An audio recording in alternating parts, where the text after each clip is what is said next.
Thank you, Haas, for the follow. Anyways, hello. We are at the final day of the birthday stream, Doki Doki Storm Part 2. And maybe at the end of the month I'm going to stream more Metal Gear Solid because my calorie mates are about to expire. But anyways, yes. Anyways, as you saw, like from the little intro, this mod contains detailed descriptions of self-harm, especially cutting, violent fantasies, descriptions of violent bullying, references to violent domestic abuse, including sexual abuse, graphic depictions of blood and violence, including murder, and references to suicide and suicidal ideation. And there is also jump scares for those who are not, for the faint of heart. So viewer discretion is advised.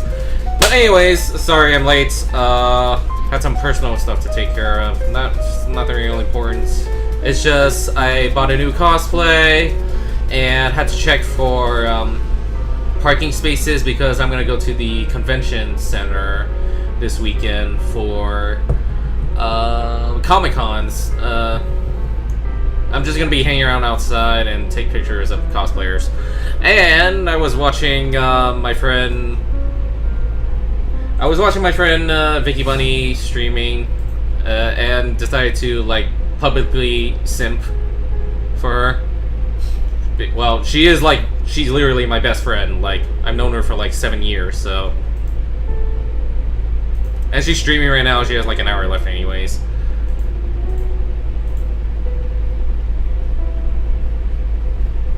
I don't think there's much going on, but yeah, if you wanna support my best friend Vicky Bunny, she's a gacha tuber now, so yeah.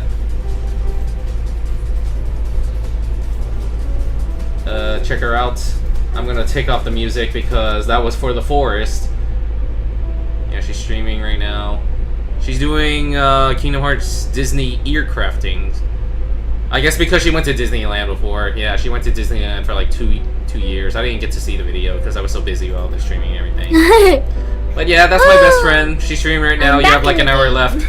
For those who are watching later on, her stream's probably gonna be on her channel. Watch it on your phone. Did you message me yet? Yeah, I left her. Oh, how would you like a I left her a $20 donation. Movies, huh? I like horror too. I love horror. My thing's not on there, but I basically said I'm gonna go stream. Let me know sometime when you want to hang out. Love you. Cause she's my best friend. I know her for 7 years. Aw, yeah. And she's the best friend. Hi. I think she's a little loud. Sorry, sorry, Vicky. Didn't mean to insult. Love you. I've had sleep but before. yeah, she's my friend for 7 years, and she's the best friend I could ever ask for. I think he's not afraid, but he seems like he's not afraid. You're naming every horror movie. I'm trying to find the part. It wasn't too Boomer lurking in her stream. It's okay, Bumpy. You gotta sleep too. I'm trying to. Oh, Jason! Trying to find where the hell is that? In my opinion, it's not that close to the real story, but plushie. Oh, I got a question. Is one of my favorites. I'm trying to. To me, in my opinion. I'm trying to find the damn reaction, but it's sorry, I'm fucking up the stream just by having this on. Cute. I like it. And hot in my room. Beautiful. Think positivity that's going on. I guess. All right, I'll try and make this quick if I can. Oh no! Wait! David, I sent her $20, and unfortunately, because YouTube takes 30%, she gets 17. Oh no! You don't have to give me anything. Oh my gosh! Thank you. I need to take you out, David. Gosh, you guys are insane. I hope she does. It's been a while since we last hanged out. Oh my and talked. gosh. Okay, yeah, that's it. I gotta like close this because it's like fucking up my frame rate. Okay, anyways, Doki Doki Storm, you waited long enough. I'm done sipping for my best friend. What do you want me to do? Okay, now it's back to crappy voice acting and your ears bleeding because Sayori is gonna be a part of this somewhere. And I'm still dropping frames. You know what? It's probably because my wireless thing is not up, so stream's gonna be down for a little bit, in which I have to edit together. Fuck me. So sit tight, don't go anywhere while I fuck up my internet.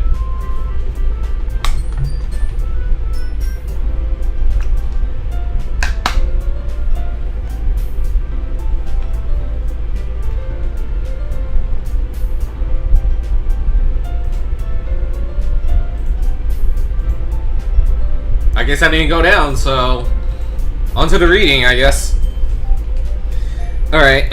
Unfortunately, I just looked up like the guy who was reading the visual novel, or not the guy who was reading the visual novel, the developer who made the mod, and basically it's like around 12 hours worth of content from like beginning to end. I didn't look at all of it just to avoid spoilers, but it's like 12 hours. Basically a little longer than the main game, N+. Oh boy, alright. Let's do this. I arrived at the club room to find I'm the first one here. I hope none of the teachers saw me come in. After my absence today, it might be hard to explain why I'm here now. In any case, I find my accustomed spot and sit down. I immediately wince in pain when my chest comes in contact with the desk. I take some deep breaths to manage the pain. I'm glad there was no one here to witness that, but I'm going to have to be more careful. I find that if I turn at the correct angle, I may be able to resume reading my book without risk of further injury. Before long, Natsuki comes into the room. Now's my chance. This is perfect. She walks past me with hardly a glance in my direction and heads straight for a manga collection in the closet. Oh yeah, just to recap, Yuri stabbed herself in the chest. Not sure how deep it is, but it was enough for her to lose a shit ton of blood, and she had to clean up that fucking mess, and so she had to deal with, you know, a fucking stab wound, like, right above her tit. But anyways. Well, I suppose I knew this wasn't going to be easy. I pick up my bag and walk toward her. Natsuki? What do you want, Yuri? I wanted to apologize for yesterday. Seriously? You're bringing that up again? Look, you won, okay? Everyone was on your side against me. Do you have to rub it in? Was it? I thought that was Natsuki's side. What? I'm more than a bit confused by this. That isn't what happened, is it? Yeah, last time my character sided with Natsuki, not Yuri. As much as I expected her to be hostile, I find myself completely unprepared for this. I pull out the cookies and hold them out to her. I should be saying something, but I can't find the words. What is this? My voice comes out as barely a whisper. I'm sorry. Natsuki's anger is replaced by puzzlement as she takes the cookies from me. Why are you giving me these? I feel a strange temptation to say I want to be friends, but this is supposed to be a peace offering. I was wrong. I thought badly of you, and I was wrong. I'm fidgeting with my hair again. I want to make things right. I sound so stupid. I can come up with... No wonder, my gain is like so high. Oops. Sorry. I was like, why can't I hear my own breathing? Oh, because my gain's all the way up. Okay. I can come up with all kinds of elegant prose in my head, but somehow it all goes away when I have to say something out loud. Thanks. You know, I didn't really mean what I said yesterday. Like about your boobs and stuff. I was just angry. That feels gratifying. I try not to think about how it led to my chest wound. Do you want to talk about it? About your anger, I mean. it's nothing. It's just... Ken said he likes manga. It would have been nice to have someone to share with for once, that's all. You know, instead of the usual judgmental crowd. She gives me a pointed look. I guess I deserve that. I'm definitely guilty of looking down at Natsuki, figuratively as well as literally. I'm sorry about that, but you know, maybe you could still share your manga with Ken. Yeah, right. I think he made it pretty clear who he wants to spend time with. Is she implying that Ken still wants to spend time with me? But he preferred her writing style, didn't he? But what about what... Oh, wrong voice, sorry. But what about what Ken said about... I trail off, trying to remember his words. He said that you felt threatened by the way I talked to you. I mean, he sounded like he probably hates me now.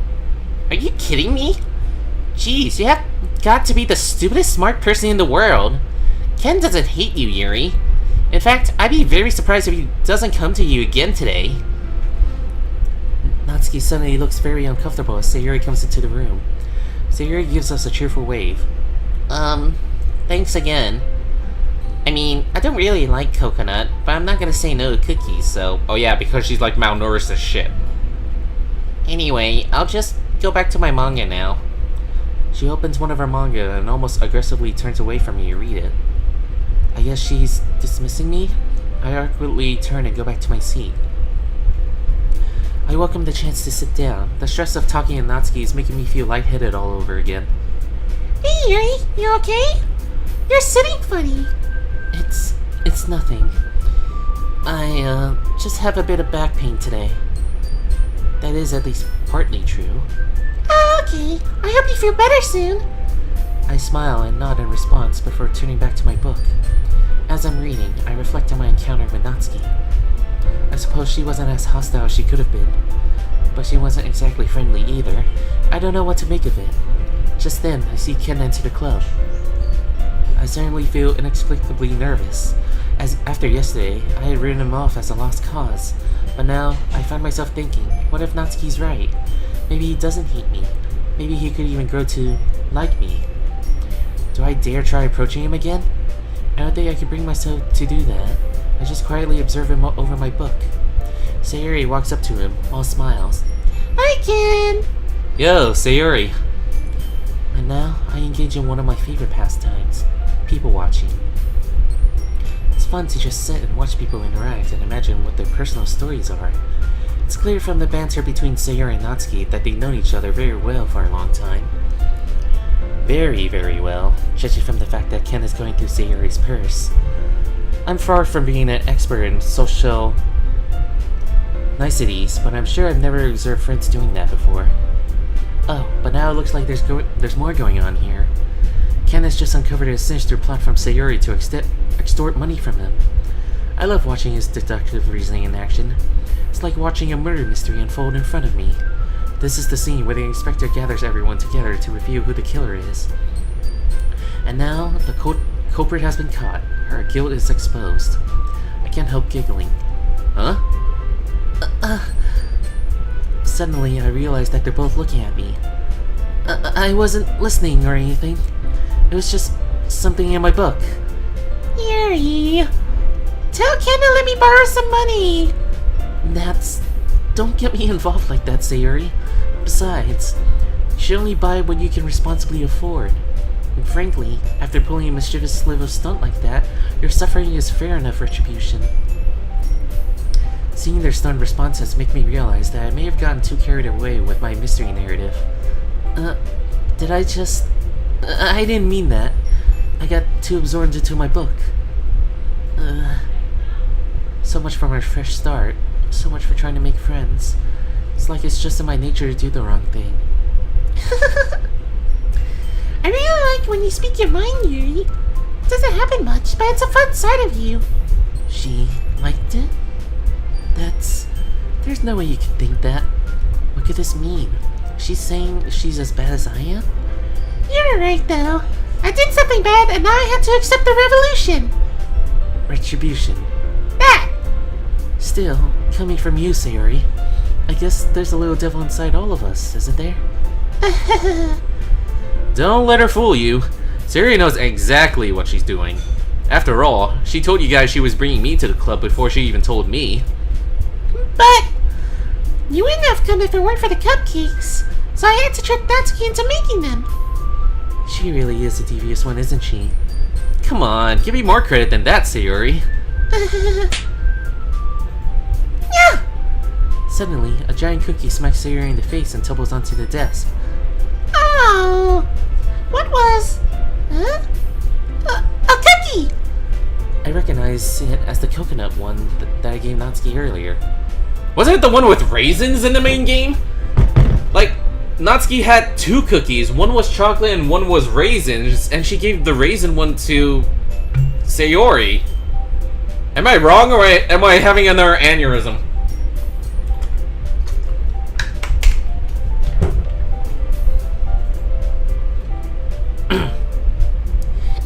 Is this a miracle? It's because I paid my restitution! Retribution. Actually, that one almost worked. Why did I say almost? It completely worked. I was just gonna give it to you, but then I heard you blab about the cupcakes. And with Natsuki's distraction, everyone seemed to have forgotten about me again. Which is fine. I wouldn't know how to contribute anyway. I just watched Sayori carry on in her usual free-spirited way. Hugging her cookie, hugging Natsuki. I have an unmistakable feeling of envy for her, for the fact that she's so free of inhibitions, that she could just go up to people and hug them. I would love to have a friend that I could just hug sometimes. I think that would be nice. Just then, Sayori manages to get a bite out of Natsuki's chocolate cookie. I'm not sure how I feel about the cookies I bought changing hands so many times, but it's still amusing, watching Sayori's antics. That is not what I wanted to press. I can't help noticing Ken laughing along with me. Where's Monica anyway? Good question. Have any of you heard anything about her being late today? Since I haven't been at school all day, others will probably know better than me. Not me! Yeah, I haven't either. Wrong voice. Oops.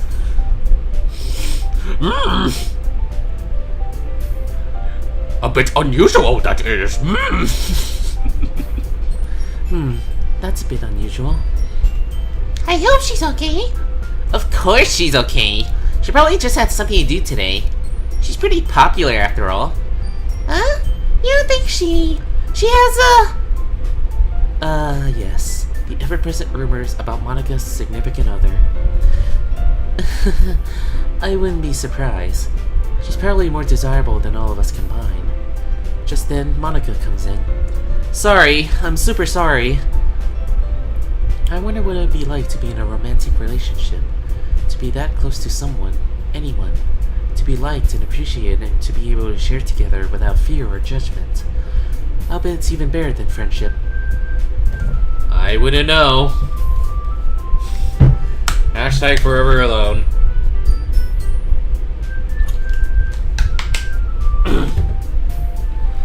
Fuck, I need to put more rice in that thing.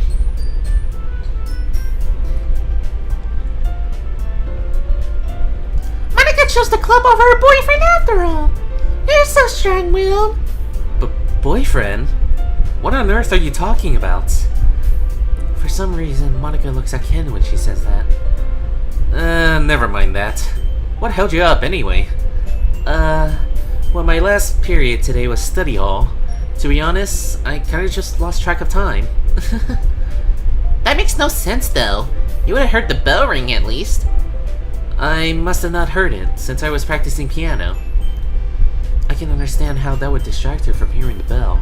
Sometimes I get distracted from people in front of me, just by my own thoughts. Piano? I wasn't aware you played music as well, Monica. I don't, really. I kind of just started recently. I always wanted to learn piano. That's so cool!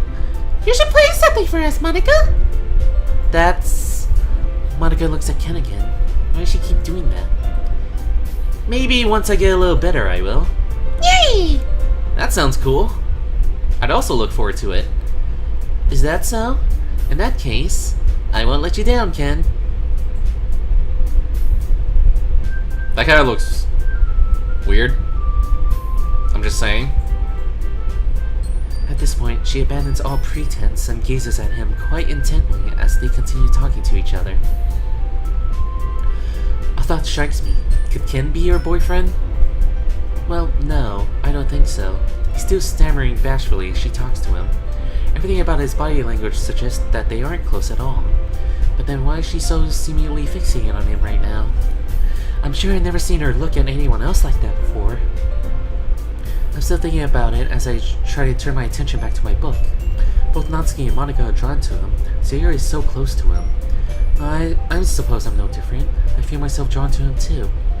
But I have a reason for it, right? It's because he's shy, like me. He creates sophisticated writing like me. But there's more than that, isn't there? It's like he has some kind of raw charisma that just naturally attracts everyone. It's as if he could have anyone he wants, just by saying the right words. Not unless we look like fucking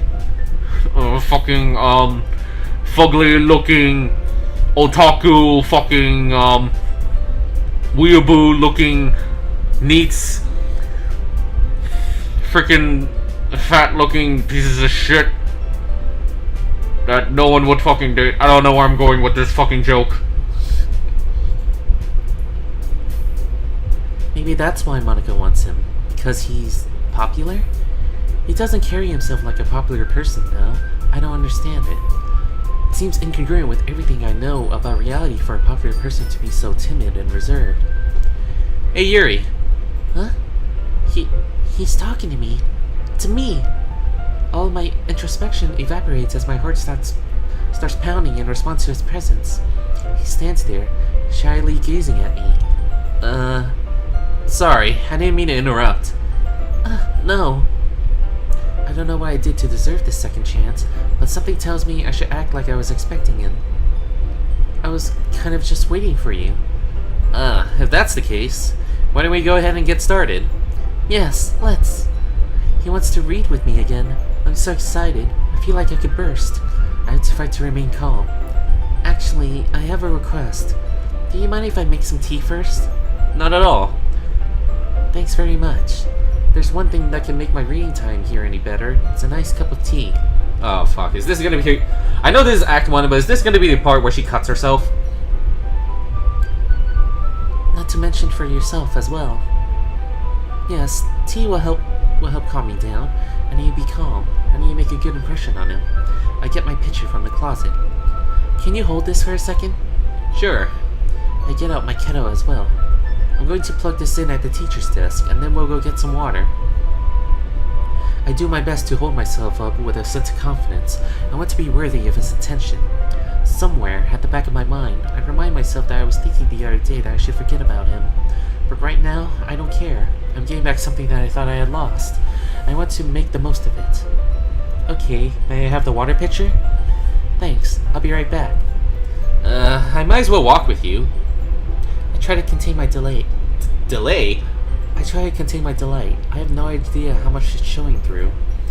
Yeah, why not? Shall we go then? Yeah. Where are you two off to? Huh? Yuri was gonna make some tea, so... We're just filling the water pitcher. Ah, okay. Sorry, I was just a bit curious. That's kind of a one-person job, isn't it? No, she's doing it again. She's going to ruin my second chance. Monica, please mind your own business for once. Or do you want to tell me there's something wrong with helping you involve Ken in club activities? I suppose there's nothing wrong with that. I'm vaguely aware of how shocked the two of them look. I don't care right now. Then let's go, Ken. So dizzy, I had to hold the wall for support. Why did I do that? What's gotten into me? I'm struggling to try and stop myself from hitting my head against the wall. I spoke without thinking. How could I say something like that? Yuri. Why don't you come with me? I don't deserve it. Something about the way she said that made me feel so irritated. What's wrong with me? No, Yuri. I think you did the right thing. I wasn't expecting it, but it's also not right for Monica to judge people like that. I turned to look at him. Can't believe I haven't scared him away yet. Ken, how come even when I do something bad, you're being nice to me? Because nothing that you do is as bad as you make it seem in your head. Nobody's perfect. We have emotions, and we can't always hide them away. But you always amplify things in your head. Your mind turns a light rain shower to a hurricane. A hurricane? That sounds much worse than my usual storm. No. Wouldn't you hate me for something as terrible as that? Why would I hate you? I can't hate someone for having emotions. What kind of friend would do that? Friend, you say? I gaze at him closely. I think he means it. Ken, I really like being friends with you. Thanks, Yuri. I like being friends with you too. I feel my knees shake. It takes all my focus to remain upright. Stay focused. Stay calm. Act normal. Act normal. Anyway, yeah. Shall we go? Yeah. Once we fill up the water pitcher, we return to the classroom. Ken, do you like oolong tea? Yeah. Anything is fine. Very well. I actually hate fucking tea. I can't stand it. Okay, I'm gonna be one of those people who are like, oh, if you're gonna ask me tea or coffee, I'm definitely gonna go for coffee. I just can't stand tea.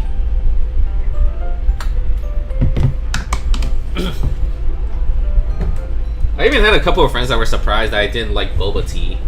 Or just boba in general. They were like, what?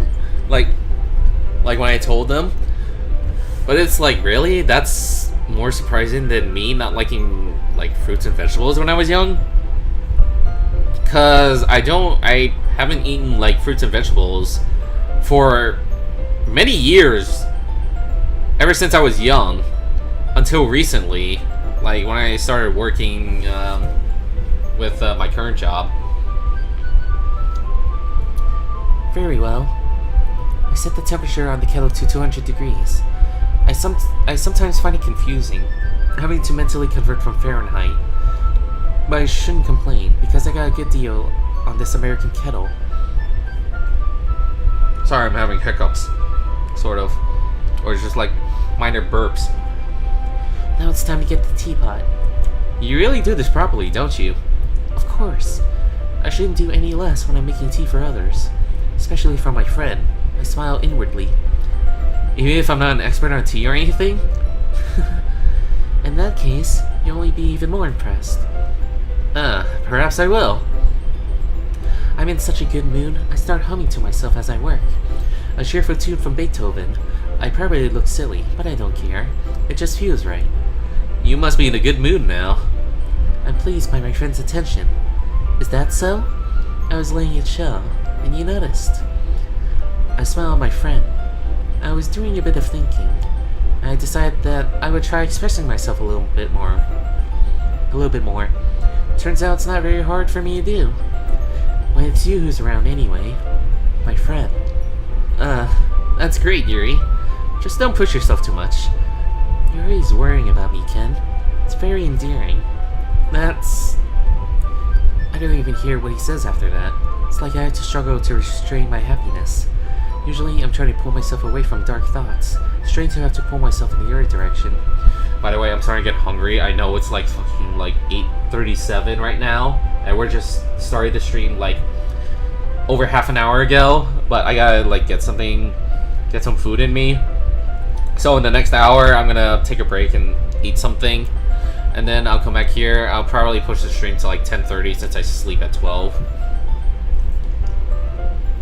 Because I don't think I'll be able to sit at the desk when my chest's in the state it is. An idea comes to me as I'm pouring cups of tea for us.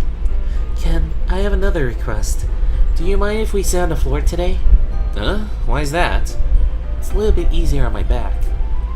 That explanation seemed to work with Sayori. I can read with my back against the wall rather than bending over at my desk.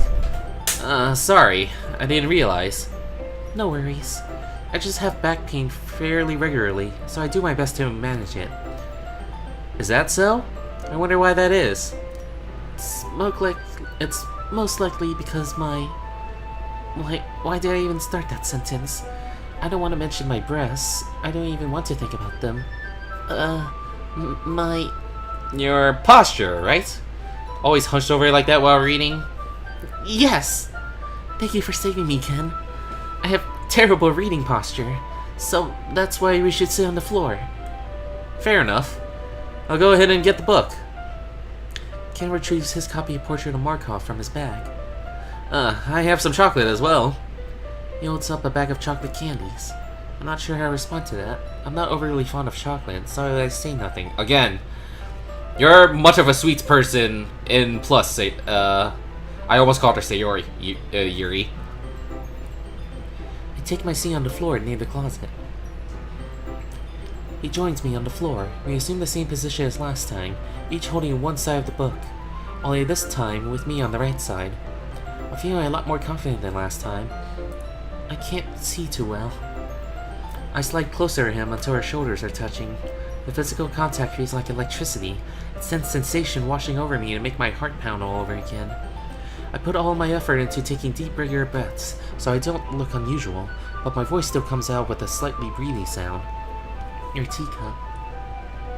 As he reaches across me to take his teacup, his elbow comes perilously close to coming in contact with my chest.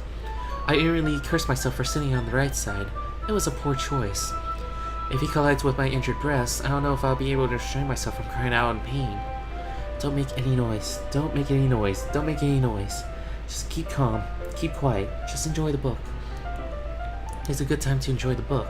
We're well into chapter 3. We're almost at the part where they first mention the third eye. That's when the story gets really interesting. After a few minutes, I become aware of movement from Ken. Sorry. He lets go of the book to open the wrapper on one of his chocolates. You can have as much as you want. That's okay. I won't take any. Are you sure? I realize it might be weird to turn down an offer on chocolate. Well, if I touch it, then it might get smudges on the pages. You're right. I didn't even think about that. My bad. No need to apologize. I'll hold the book, okay? Are you sure? Of course. I take the book between both hands and move it closer to him. This has two advantages. There's less chance of him making contact with my breast, and now my left arm is touching his leg. It sends the same waves of sensation through me that touching his shoulder does. I wonder if it's normal to feel this way. I don't know. I really don't know. I never had a friend before, so I really have no frame of reference. Maybe normal people feel this good all the time. What an amazing thought. Or maybe this is just yet another example of how weird I am, that I would think and feel this way about a friend. I wonder if it's okay to feel this way. Something's in my mouth. Is that chocolate? Huh? Did I just... Ken has the bag of chocolates in hand. He looks nervous and embarrassed. Ken? Sorry. I guess I shouldn't have done that. I can't believe I missed him putting the chocolate in my mouth. I wish I'd been paying more attention. I would like to be aware of that experience. Well, the chocolate wasn't great, but I could wash it down with my tea afterwards, so that's fine. Well, if it's dark chocolate, then yeah. Right now, he's looking really uncomfortable.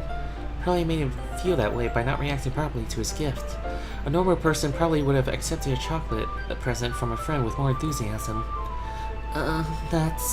Well, you were just helping. That's something that friends do, right? I mean, yeah. That's all it was. Yeah, then... My heart stops pounding again. You don't need to stop or anything. I see.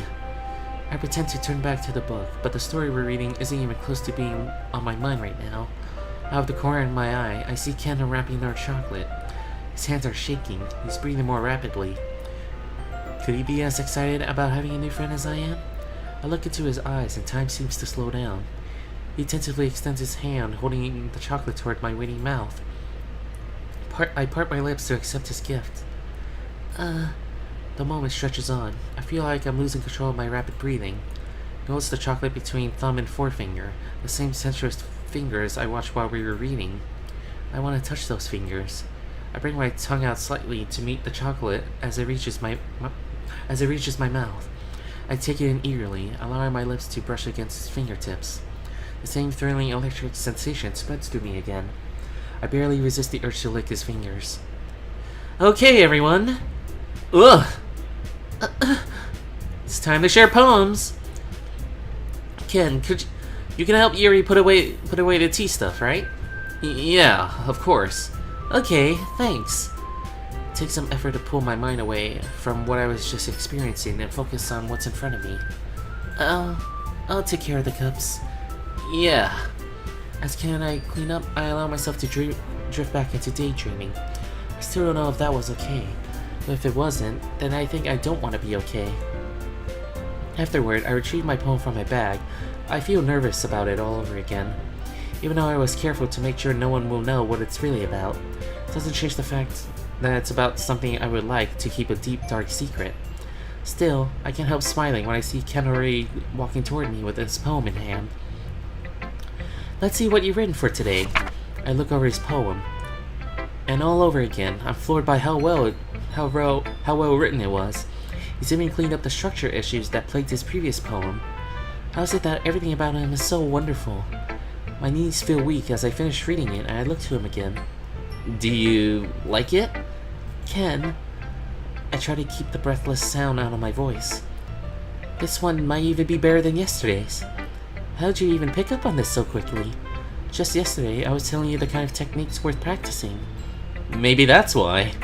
He did a good job explaining. I really wanted to try giving it more imagery. My mouth is dry. My hands are clammy. What is this feeling? I'm not used to this. Used to what? I don't know. It's fine. Take your time. I'm thankful for his patience. I don't know how to process this. All kinds of unfamiliar thoughts and emotions are rushing through me. It's not just that I was impressed by his poem. It was the fact that I influenced him. I said something to him and he really took it to heart. Usually people disregard what I say. They mock me. They shun me. But Ken just showed that he really cares about what I say. He cares about me. I was so overtaken with emotion that I'm barely conscious of the fact that I've been playing with my hair this whole time. Yeah, just being appreciated like this, I guess. I know it sounds really stupid, but seeing someone motivated by my writing, it just makes me really happy. Are you saying you never shared your writing before? I nod. Really? I don't believe it. I really only write for myself, and besides, people would just laugh at me. Do you really think that? I nod again, trying to repress memories I don't want to be thinking about right now.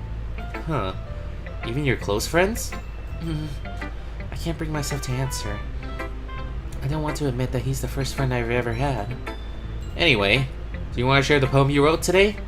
Yeah, I do. If it's with you. I hand him my poem. I keep telling myself I don't have to be nervous, but I can't help feeling it anyway as he hands it back to me.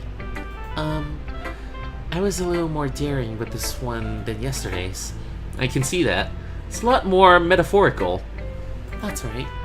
It's a bit closer to my preferred writing style, using the poem as a canvas to express vivid imagery and conveying emotions through them.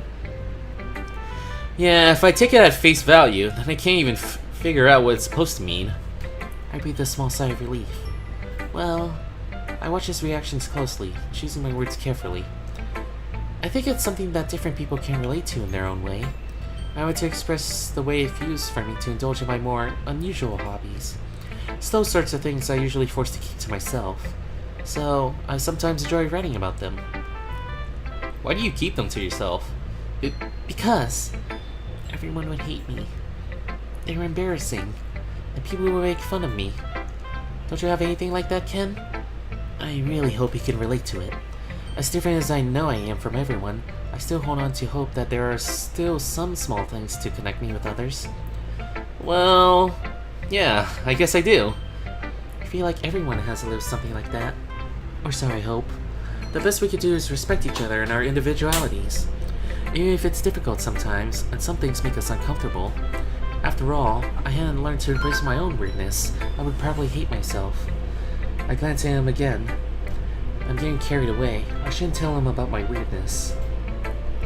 I might be ranting a little bit now. But I'm glad that you're a good listener.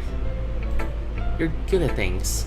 Like writing, listening, There really aren't many people like you, Ken. Sorry, give me a second. That's exaggerating a little bit. It's just how I feel. I never thought I would feel so comfortable sharing my writing. And now, There's a fucking bug on there's a fucking bug on my screen.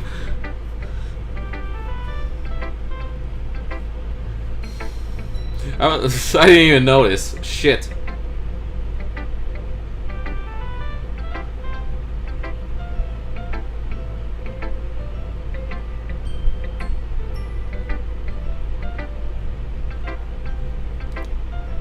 Sorry, give me 2 seconds.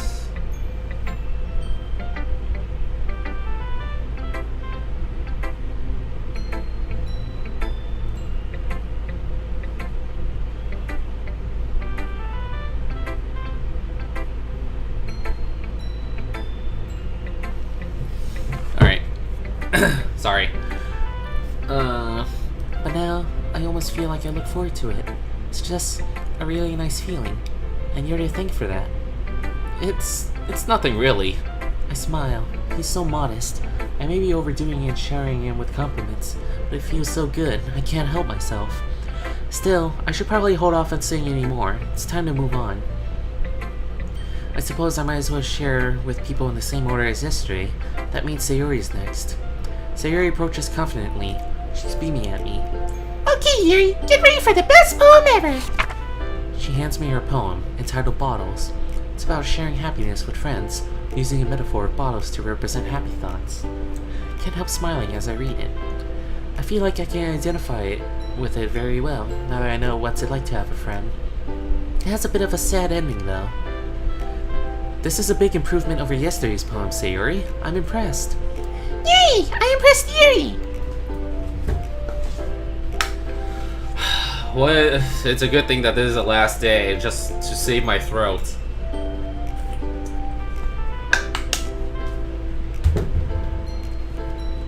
She quietly applauds herself. Friendship certainly is wonderful, isn't it? Huh? I spoke without thinking.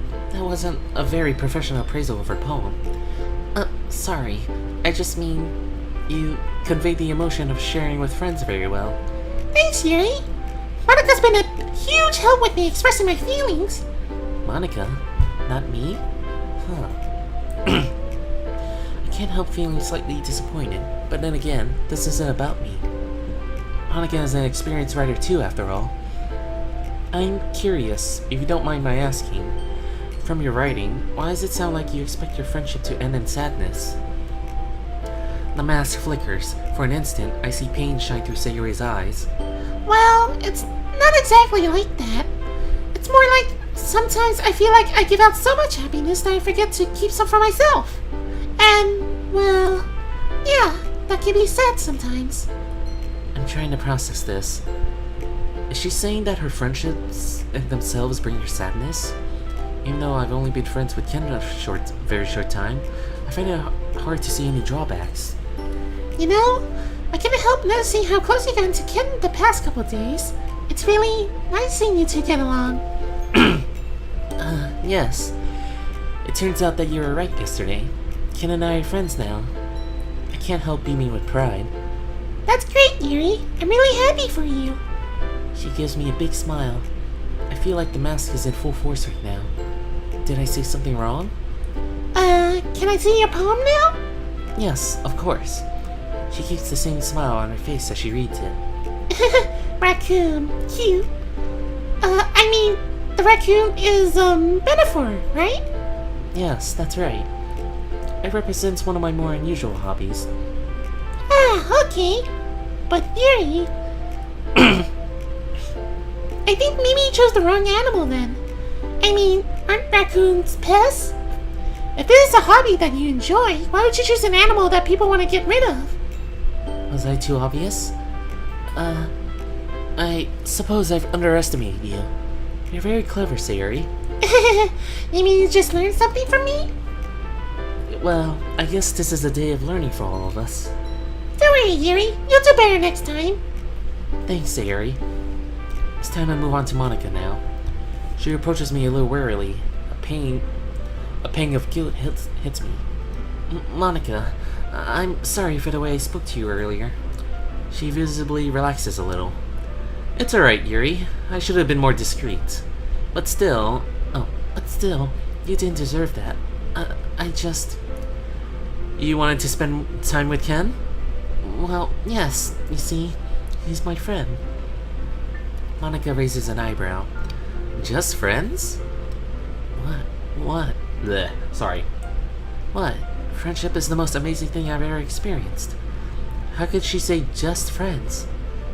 But of course, Monica is so popular, she probably has more friends than she knows what to do with. I guess it makes sense that she would take them for granted. It's a bit sad now that I think about it. Maybe being popular isn't so great after all. Monica claps her hands in front of me, in front of my face. Sorry, I couldn't resist. You look like you were lost in another word for a moment there. Sorry. I was just spacing out. It's alright. Anyway, the only reason I was interested in where you were going is that I figured I should keep an eye on you after yesterday. My blood runs cold. Yesterday? You left your tea set out. I had to put it away after you left the club. Oh. Now that I think about it, I guess she did have a good reason to be concerned about me. I feel stupid that I didn't realize that sooner. I'm sorry. You just spaced out? Something like that. That happens to you a lot, doesn't it? It's really embarrassing. I don't mean to. It's okay. I'm not trying to give you a hard time, Yuri. Just please remember to put your stuff away in the future, okay? The teachers are nice enough to let us use this classroom for our club. But that privilege can be taken away if we make too much of a mess. As club president, I have to make sure we all treat the room responsibly. I understand. I'm sorry, Monica. I promise it won't happen again. Good, then I won't say any more about it. Anyway, how about you read my poem so we can get things moving here? Okay. I look over her poem entitled Save Me.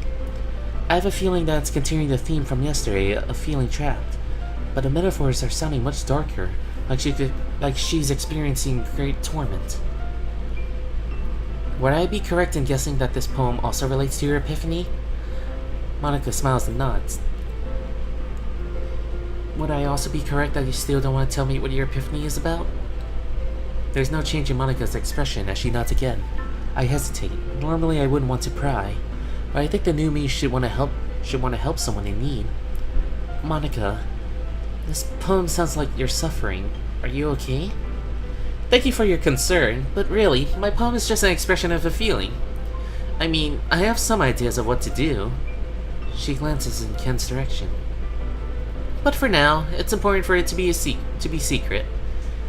If I may ask, does it have something to do with Ken? What? Well, you keep looking in his direction. You're very smart, Yuri. Sometimes I think you might figure it out on your own. Well, I guess I can say this much. It isn't about Ken exactly, just someone connected with him. Anyway, it's really none of your concern. It's my problem to deal with, and I'm fairly confident things will work out satisfactorily for everyone. Sorry, I think I need to go back to school and actually learn. You know, actually today.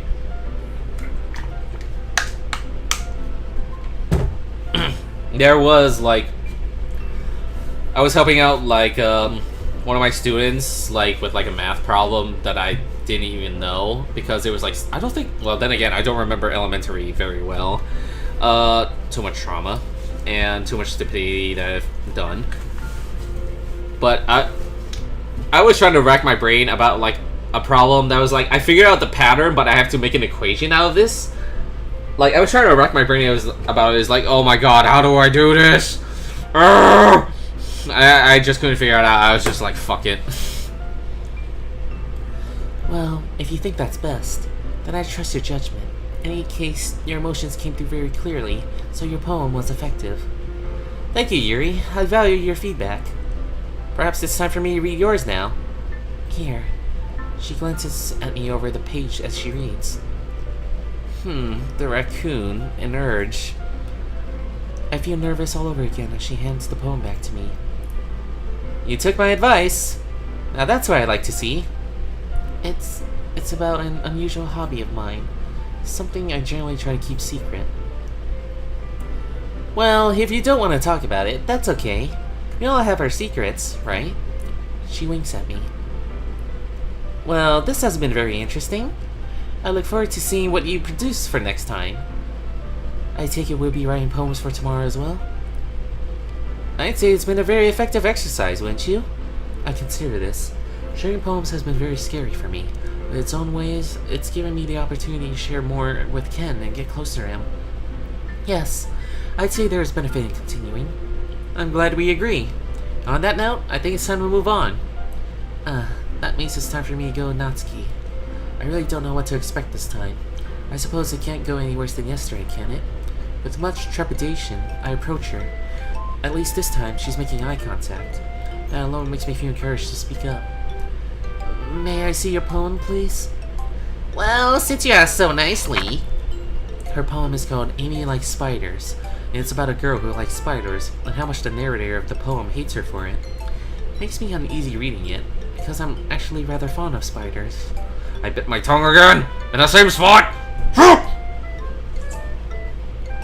I know it's one of those things that people think I'm weird for, but I can't help it. They're utterly fascinating to me. I like watching them make their webs. They're so patient and diligent as they work their little legs over it. And the end result is something beautiful. The more I read it, the more nervous it makes me. Sounds like Natsuki really hates people who like spiders. What can I say about this that won't set off Natsuki's temper? Time passes, more than enough time for me to finish reading. My hands are shaking. Natsuki has to be noticing the paper fluttering in my hands. Look, I promise I'm not gonna bite your head off this time, okay? How about I talk about it first? I can't find my voice. I just nod. Well, the subject of the poem is someone who gets angry a lot. She glances at me, but suddenly seems to be having as much trouble making eye contact as I am. Sometimes about dumb things, like people who do things differently from her. And that's stupid, like, she's being an ignorant jerk. She shouldn't hate someone just for liking something different, so... Suddenly, the realization strikes me that the audience is meant to sympathize with the spider lover after all. Relief overwhelms me. All the tension I'm feeling disappears in an instant. Oh, then I love it. I immediately clap my hands over my mouth, dropping both poems. You do? Sorry, I mean... No, you can't take it back now. Go ahead, tell me again how much you love my poem. I try to cover my flustered response by picking up the poems from the floor. I take some deep breaths to collect myself before speaking again. Well, everyone has different interests, and sometimes those interests are unusual. If you're doing something you love, it can be very hurtful if you're treated badly for it. Yeah, you're getting it. See? You didn't believe me, but I told you I'm a pro. I'm definitely seeing that you deserve more consideration than I've been giving you. Well, better late than never. Coincidentally, my poem also happens to be about an unusual hobby. One that I'm afraid of people finding out about, afraid of how they'll react. Yeah, I can mention that. Let me see. She snatches my poem out of my hand. Her smile gets wider as she reads it. Raccoon. How cute. You know, Yuri, you're not so bad after all. Thanks? Funny how we both kind of ended up writing about the same thing. Yes, even though we clearly had different ways of going about it. Do you want to do it again? Oh, do you want to do it again? I mean... I think both of us are a little flustered now. What if we choose a topic for both of us to write about? Yeah, I was thinking the same thing. See how we compare again. This could be a very interesting exercise. Yeah, it'll be cool. Can we write about something happy this time? I kind of feel like we write about nothing but sad stuff in this place. I don't see why not. Is there a particular subject you're interested in? Well, how about the beach? The beach is awesome. Very well. I look forward to seeing what you write about, Natsuki. Yeah, same with you, Yuri. Okay, and this is where I am going to save because I am hungry and I want to be a fat fuck. But yeah, when I come back, more Doki Doki Storm. It's a bit of a shorter stream, but again, I was late for many reasons. But yeah, sit tight, don't go anywhere. More Doki Doki Storm coming up, don't go anywhere. Okay, everyone. We're all done reading each other's poems, right?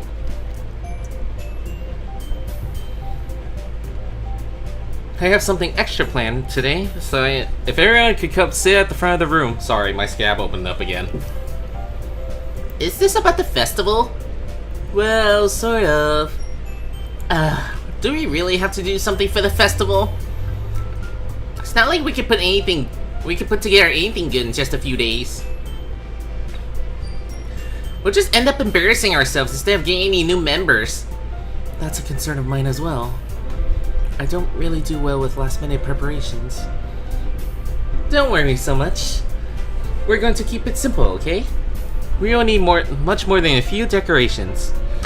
Sayori has been working on the posters, and I designed some pamphlets we can give out during the event.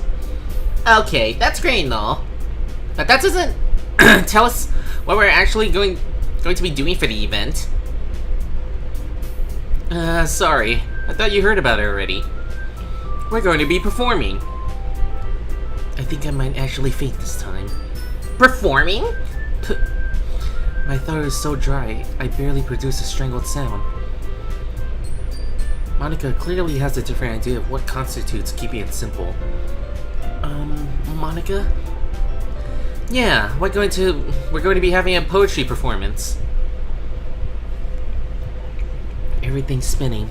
I'm so anxious. I'm barely able to focus on the conversation. I'm very thankful for Natsuki, who's arguing against Monica's idea. I agree with Natsuki. I could never, in my life, do something like that. I shake my head vehemently. Guys! No, Sayori. I understand where they're coming from. Remember that Natsuki and Yuri have never shared their poems with anyone until just a couple days ago. It's a lot to ask for them to recite their poems out loud to a whole room full of people. I guess I kinda overlooked that. So, I'm sorry. I feel a glimmer of hope. Maybe she'll change her mind after all? But I still think we should give it our best. My hope dies. My imagination spirals out of control. Sharing my writing with my club members is one thing. This is the one place I feel safe. Sorry. But sharing with the public? Sharing with my classmates? Sharing with my tormentors? I imagine myself standing in front of everyone who's ever made fun of me. Everyone who's ever hurt me. Essentially, barring myself in front of them, I don't think I could survive it. Maybe even literally. I feel like I want to cry. I notice that Ken is speaking. Feels like a tremendous drain of energy to regain my focus. I think that Sayori and Monica have been trying really hard to get new members. The least we could do is help them out a little bit. I don't know if that was worth pulling myself out of my thoughts for. Well, maybe, but... okay, fine. I guess I'll just have to get it over with. Not Natsuki too. Can't actually talk her into it? He must really want to perform. Alright. Phew. Thanks, Natsuki. What about you, Yuri? Everyone is looking at me. I guess I'm the last one left who doesn't want to do this. I hate having all this attention on me. It's too much pressure. I look around at everyone's expectant faces. I linger on Ken's. Well, if Ken thinks it's a good idea, I suppose I should give it a try. In light of our newly kindled friendship, I should do what I can to earn his respect. I guess I don't really have a choice. That's everyone! You're the best, Yuri! This club is seriously going to be the death of me. Oh gosh, you'll be fine, Yuri. But anyway, let's move on to the main event. I want each of you to choose a poem of yours. We're going to practice reciting them in front of each other. Wait, right now? No way! Monica, this is too sudden. Well, if you can't recite your poem in front of the club, how do you expect it to do in front of strangers? Oh no. Don't worry. I'll start off to help everyone feel a little more comfortable. Can I go next? Of course. Now, let's see. Monica picks out a poem and goes to the front to recite it, but I stop paying attention. If this performance is happening no matter what, I have to come up with some kind of plan.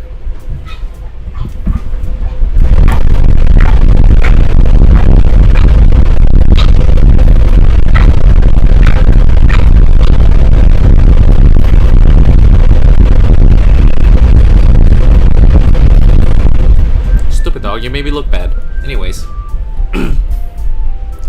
If this performance is happening no matter what, then I have to come up with some kind of plan. It's clear that I can't perform today's poem. It's way too personal. I don't think yesterday's will work either. It needs to be one that is distant from me personally, so it won't hurt if people react badly. Yet one that has enough meaning that I can put some energy into it.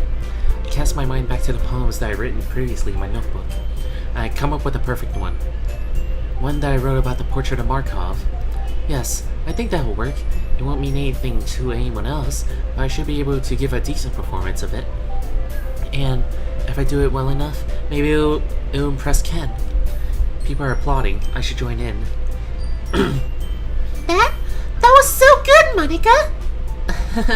Thank you very much. I was just hoping to set a good example. Are you ready to go next, Sayori? I'll go next. What? I was just thinking that it would impress Ken. I spoke without realizing it. But now that I said it out loud, I don't think I can back out. I pulled the relevant page from my notebook and start to make my way to the podium. Wow, Yuri's fired up all of a sudden. I'm feeling dizzy from fear. Why am I doing this? I clutch the page between my hands in a futile effort to stop them from shaking.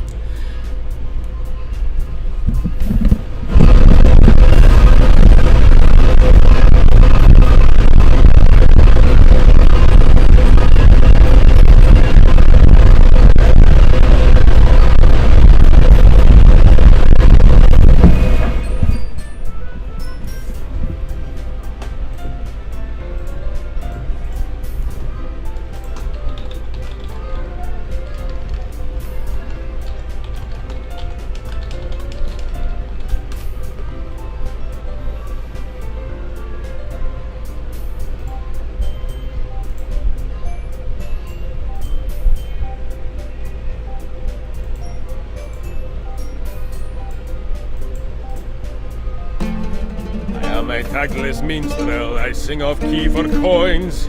If you spot me in the street, please kick me in the loins.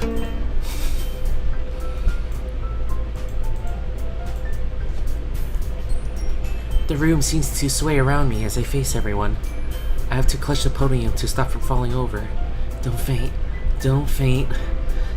This poem is called... I look around. Everyone's eyes are on me. I don't know if I can keep my breathing steady enough to speak clearly. You can hear him, Yuri. I let Sayori's words play in my head. I can do this. I can do this. It's called After Image of a Crimson Eye. I try to focus on the words on the page as I begin reading. Try not to think of the people in front of me. Everything falls away. I let my mind drift to another world. I'm barely aware that I'm speaking now. I actually feel calm. In my mind's eye, I'm walking through the fantasy world that I love. I let the feelings of freedom and power wash over me. Nothing else matters. And then, all too soon, I reach the end of the poem. Why is everyone staring at me? I must have done something wrong. Ken starts applauding me. I fix my gaze on him. He's smiling at me. I'm too dizzy to appreciate it. I have to get away. Without the podium to hold on to, I suddenly feel weaker. I rapidly stagger to my seat.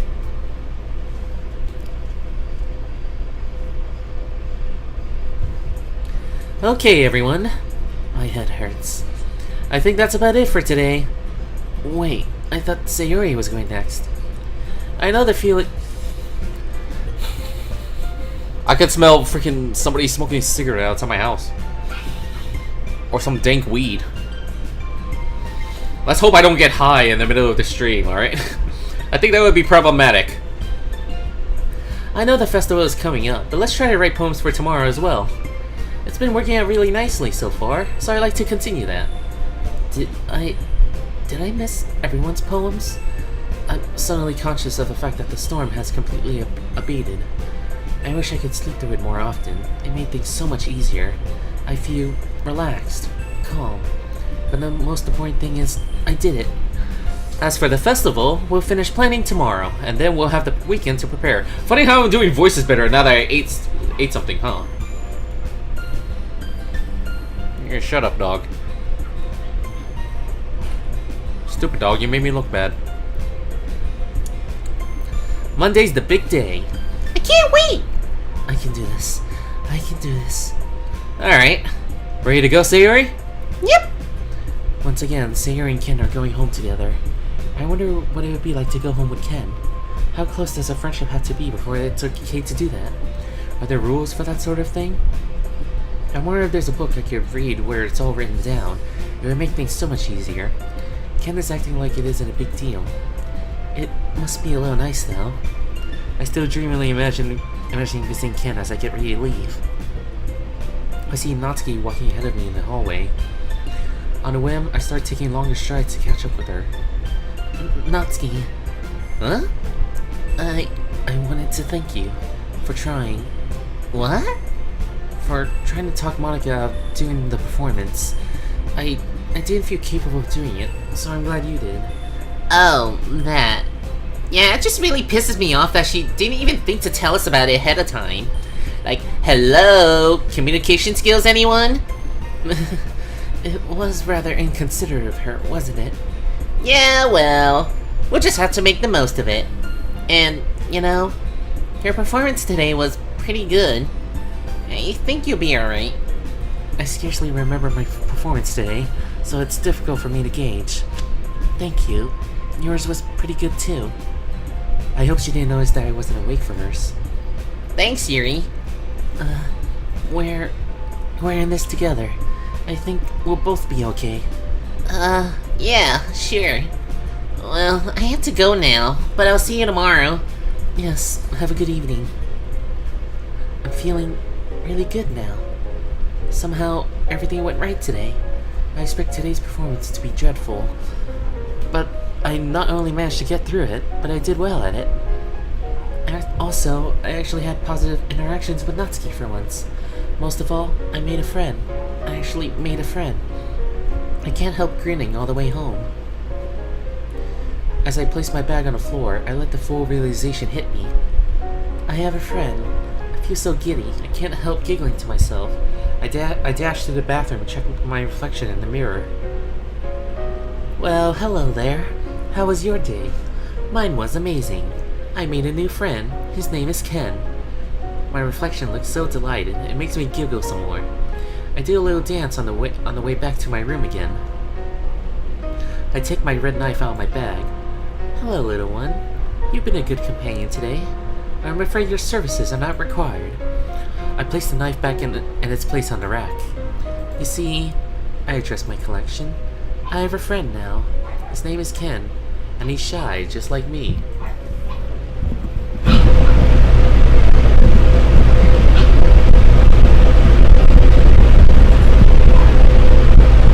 Stupid dog, you made me look bad. You know, speaking of which, like, not related to dogs, but more so on cats, like, one night, I was just, like, waking up. I was feeling groggy. I woke up at, like, 4 in the morning, like, 2, 3, 4 in the morning. And I heard this weird noise. And in my head, like, all in my dizzy state, I was wondering, like, what the hell is going on out there? Because there's, like, some weird noise. Like, it sounded like dying children or something. And then I was like, what the hell is going on out there? I look out the window, I see nothing. I try to go back to sleep, and all I hear is that noise, and I'm thinking, what the hell is that? Why is that the sound of dying children? Is that the... And there's the smell of cigarettes in my room. Fuck. And then as I stayed awake more, I eventually deduced what the freaking noise was, and it was actually a bunch of cats meowing.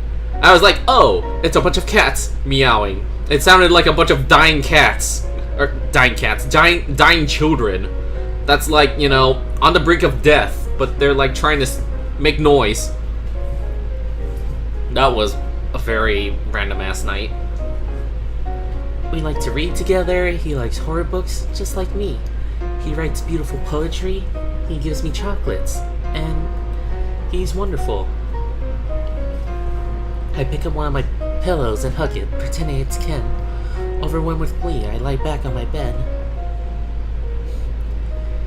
And there's that cute CG of Yuri, which actually looks more Doki Doki-like than the previous one. I'm so excited, I could do nothing but laugh. I laugh and I laugh until I can hardly breathe from laughing. I allow the full glory of the sensation to wash over me. I feel warm and tingly all over. I laugh until I have tears in my eyes. Tears of joy, another first for me today. The thought makes me laugh some more. I think back to the events of the day. I remember the smile on Ken's face as he applauded me. He looked so proud of me. I remember the joyous feeling of sitting and reading with him. Most of all, I remember the words he spoke when we were in the hallway. I like being friends with you too. I let out a long sigh of happiness. You know what? I think this one is much more, like, better looking, like, quality-wise. I'm just gonna take a little, I guess, like, snip of this CG. That's my thumbnail. And you want to replace this garbage that I have. Oh, it's a JPEG, whatever. Good enough. I let out a long sigh of happiness. I give the pillow another squeeze. I know the sensation is nothing close to the real thing, but it's nice to pretend. I feel like today has opened up the entire worlds of opportunities to me. Up until now, the closest thing I've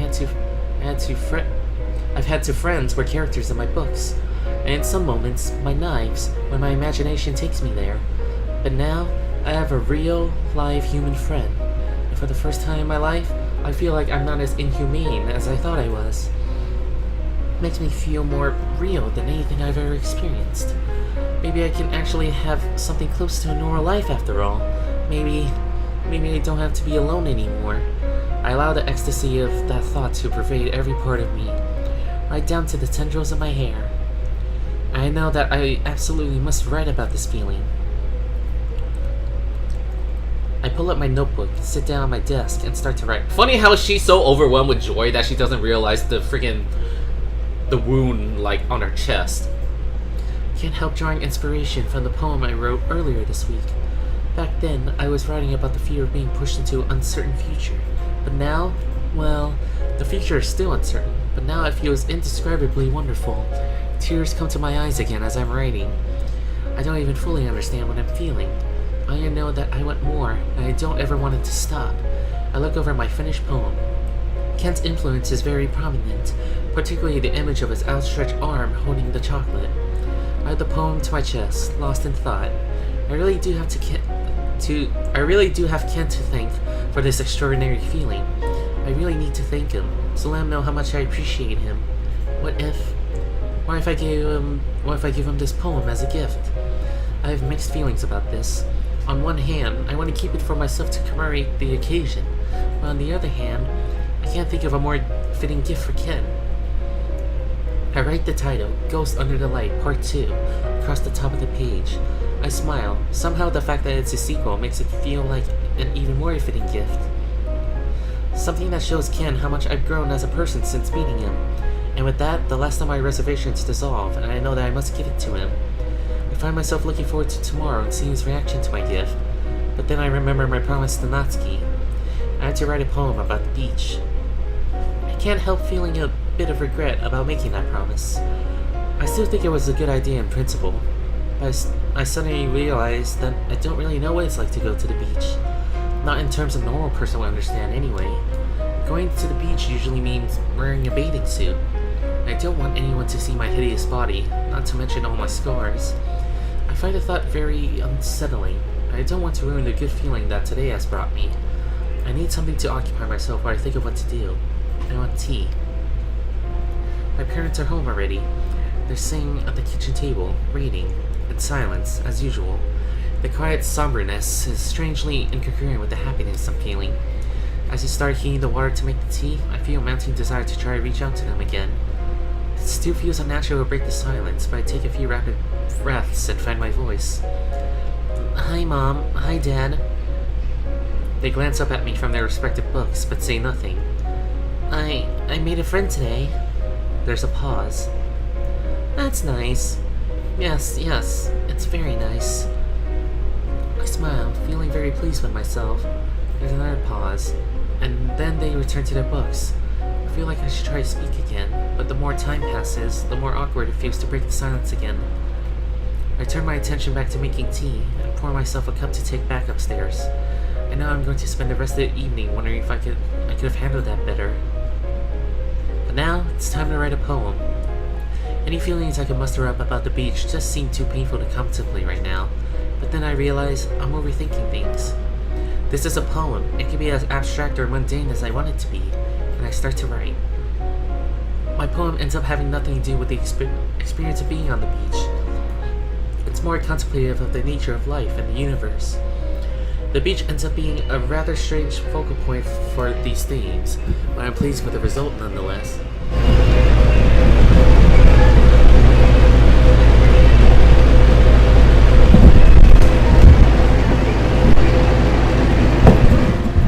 I think there's a party outside my house that's gonna happen until like 1 or 2.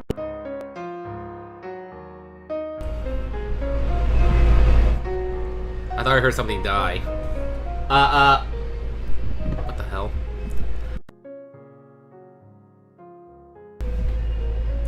I hope my shit didn't disconnect. Fuck. I think it went quiet. Yeah, I think it went quiet. Or something. In its own way, it's a little refreshing to not have to delve so deeply into my feelings for the inspiration to write. Now that it's done, I can relax again. I can resume enjoying my memories of the day. I lie back on my bed again, allowing my imagination to wander through fantasies that no longer seem so distant. When I wake up, it's the next morning. Oh dear, I slept in my uniform. The last thing I remember is finishing my poem. I only intended to lie down for a moment. I must have been very tired. Or maybe the blood loss is still affecting me. I wonder how long it will take my body to replenish it to normal levels. That's probably a sign that I should have another big breakfast today. As for my uniform, this is precisely the kind of situation when I would normally change it to the spare one. But obviously, I don't have that option now. The prospect of going to school in it right now is unpleasant. It feels and smells filthy. I know rationally that it isn't that bad. I was only wearing it for a relatively short time. But the knowledge that I slept in it makes my skin crawl. Not for the first time. I wish I could shut off the part of my brain that dwells on these things. And stop imagining how much skin oil and other residues have collected on it. I look at the clock. There isn't time to wash it and still avoid being late for school. I definitely don't want to miss 2 days of school in a row if I can help it. What about... I go to the closet and find a bottle of perfume again. I can at least improve my smell anyway. I have no idea how much to use. I just spray my uniform all over. I worry about washing my uniform properly on the weekend, when I have more time. That just leaves the decision of what knife to bring today. As I look over my knife rack, my mind drifts back to the events of yesterday, and a smile creeps over my face. Attention, everyone! I'm making some changes in my life. Now that I have a friend, I want to see if I could get through the day without you. Sorry, I hope you understand. I'm tucking in my knives again. Why do I keep doing that? I should just get ready for school. My time at school makes me conscious of how frequently I reach into my bag. I didn't realize, until today, how often I compulsively touch the handle of my knives whenever I feel the need for reassurance. But I hold on to my thoughts and memories of my new friendship with Ken, and it helps me get through the day. I was still fairly good by the time I entered the literature club. Let me just save. It has been a long read. The room is empty, except for Sayori and a sea at the front. Curiously, she doesn't greet me as she normally does. She doesn't even look up. She isn't even wearing her usual mask. She's letting her sadness show. Normally, I wouldn't trouble myself about it. I would just find an isolated seat and start reading my book. But today, the new me is going to do something different. I sit in the seat next to Sayori. Sayori, are you alright? The mask is replaced instantly. Hi, Yuri. I'm great, thanks. How are you? I wonder if I dare try to coax her into talking about how she's really feeling. I'm doing quite well, thank you. That's... She sniffs the air. Is that new perfume? Well, technically no, but I wanted to try something different today. Her mask falters. Are you wearing it for Ken? That honestly hadn't occurred to me. Would that be a bad thing? Oh, no. It's great that you want to get close to him. I like to see him make as many friends as he can. Nothing would make me happier. The mask crumbles completely. I'm sorry. I should... Sayori, I think I'm supposed to cheer up in a situation like this, but I'm not sure how to go about it. I know we've never really talked before, but if there's something troubling you, you can confide in me. If you want to. She makes a visible effort to recover her smile. That's really sweet of you, Yuri, but it's okay. It's just a little rain cloud. Rain cloud? Oh, of course. A metaphor. How very poetic of you. Aw, thanks. How long has that rain cloud been troubling you? Well, sometimes rain clouds show up. It's okay, because they always go away eventually. There's a long pause. I'm still thinking about how to approach this. Maybe if I reveal a little bit about myself, it'll help inspire confidence in me. The idea sounds scary, but I remind myself that this is the new me. The new me has to be okay with doing scary things sometimes. Sayori, if I may, I'd like to share something with you about myself. Something personal. I frequently feel depressed. I feel this way for a variety of reasons.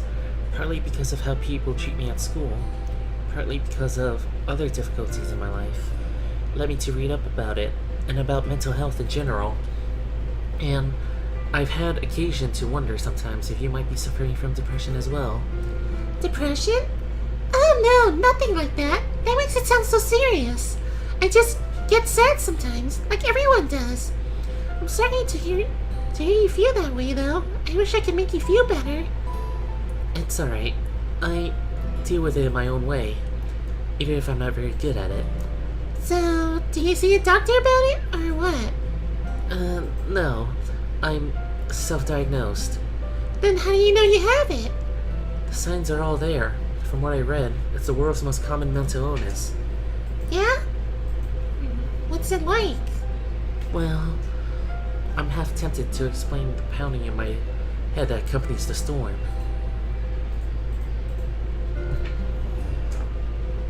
Actually, no. Not really too fitting.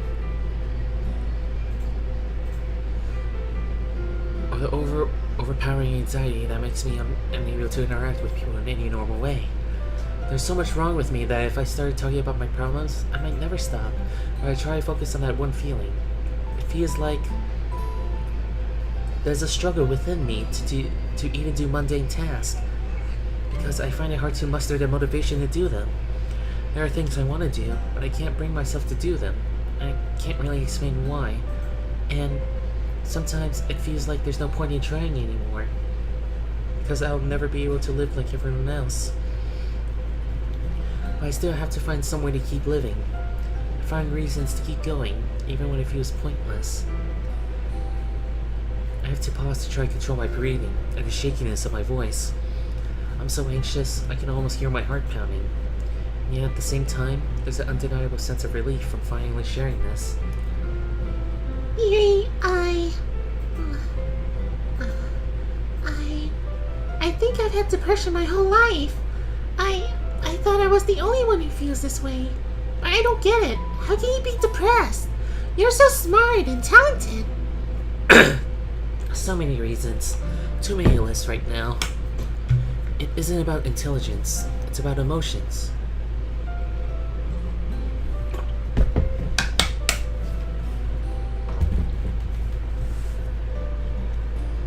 If anything, intelligence just leads to overthinking, which makes the depression worse. How long have you been depressed? I can pinpoint the exact day it started. Quite a while, I suppose. I'm sorry, I didn't know. If I wasn't so worthless, maybe I could have done something to help. It's alright. If anything, I'm just glad we found out about each other.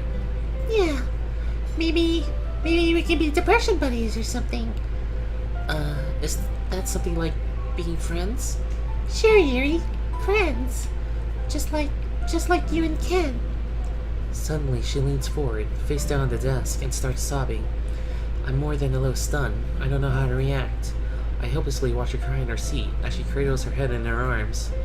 I should comfort her. I should reassure her. I should do anything but just sit here, doing nothing. I attentively extend a shaking hand and put it on her shoulder. It feels nothing like the contact with Ken did. Am I doing it wrong? I don't know. But now that I've done it, it feels like it would be awkward to take my hand away. I still can't think of what to say. I feel like I'm messing things up. I may have even made her feel worse. I may have just lost my friend as soon as I gained her. I hear her murmur something under her breath, over and over again. It sounds like happy thoughts. Finally, without moving her head, she reaches up and squeezes my hand. I'm sorry. She raises her head and starts rapidly wiping her tears away. I'm sorry. I didn't mean for you to see me like this. I don't want anyone to worry about me. I feel like I'm barely being in control today. I even thought of leaving school early, but I don't want to miss coming to the literature club. Seeing friends usually keeps the rain clouds away for a little while. That's why you invited Ken to the club? She grimaces and nods. He really means a lot to you, doesn't he? She nods again. I thought that helping him make friends would make me happier. But it didn't work. I'm just feeling worse now. Yuri, can I tell you a secret? I nod. It's never been this bad before. The rain clouds. They're just getting bigger and bigger. And they aren't going away. I'm scared, Yuri. It's making me think about... Guys!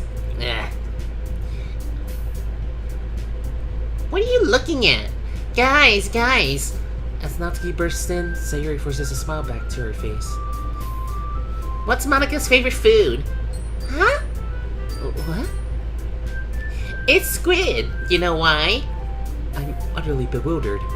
Why did Natsuki ask the question if she already knew the answer? It's in her name. Monika. I believe Ika is squid. Ika is Japanese for squid. It's a pun. Nice play on words. Good one, Natsuki. I was just thinking about the festival on the way here and it came to me. So, what are you two talking about? Excuse me. Sayuri gets up and moves to another seat at the back of the room. What? What was that all about? Sayuri said it was a secret, so I don't think I should answer. But then what do I say?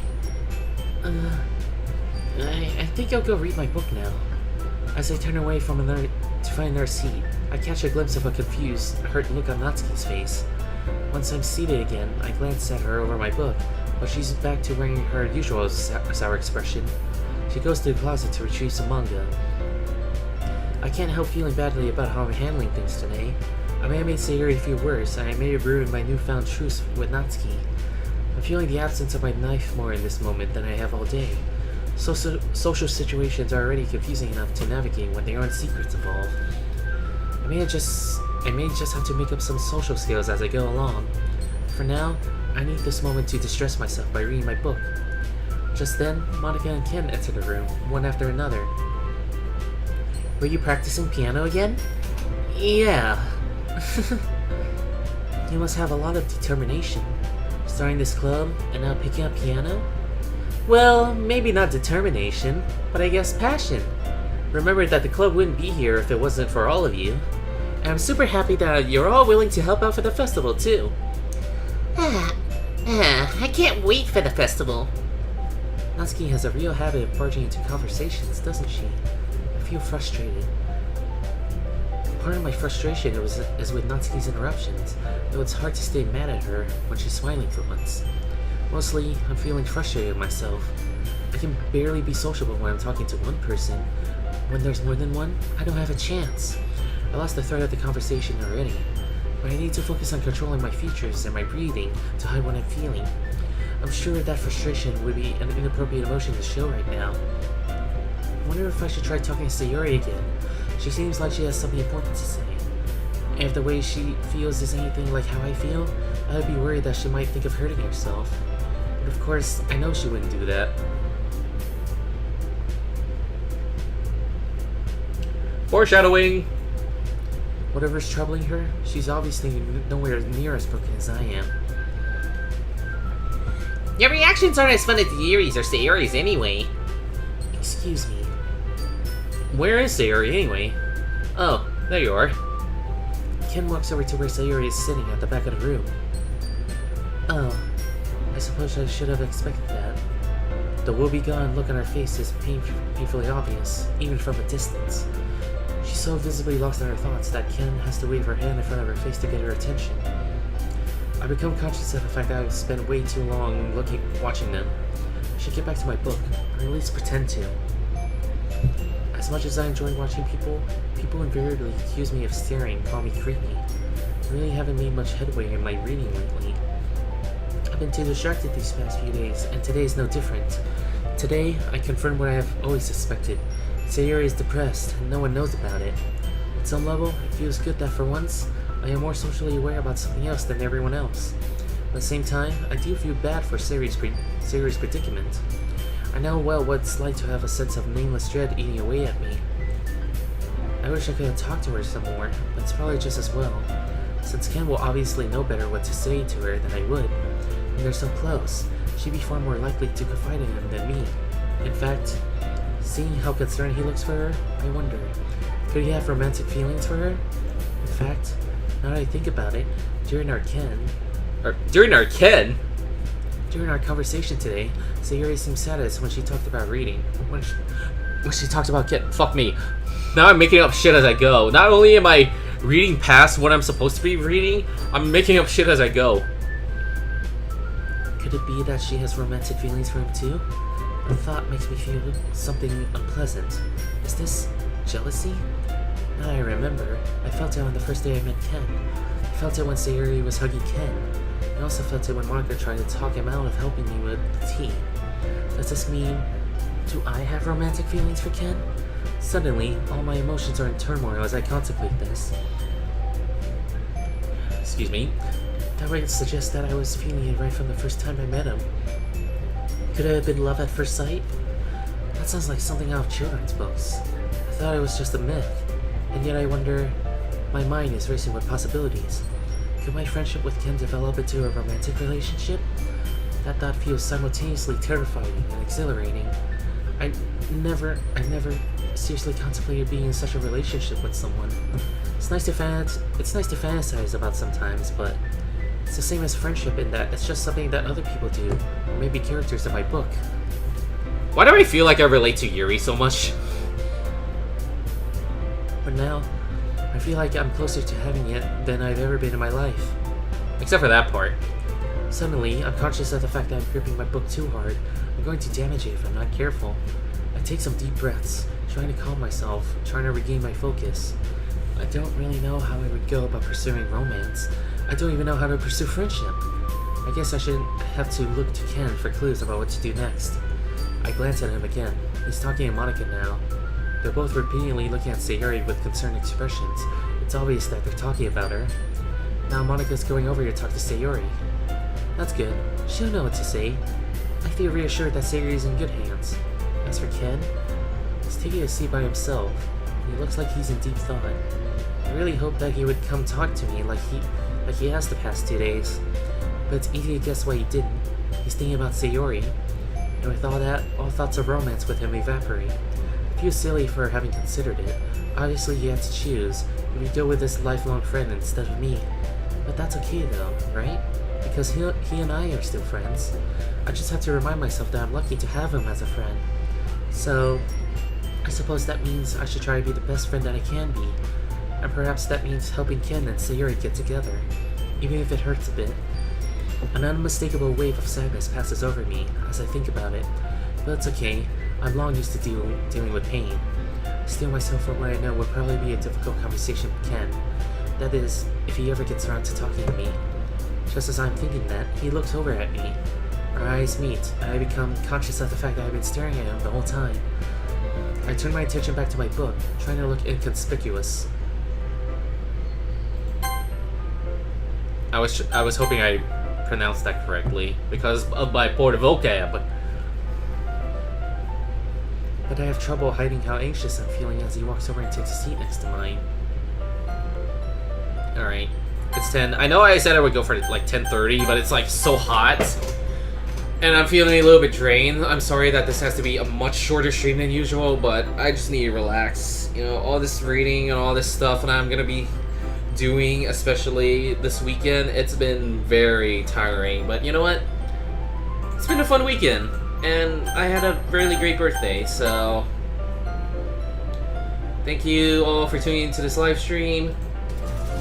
And thank you for anyone who's tuned in for the last week from all of my streams. And thank you for anyone and everyone who's wished me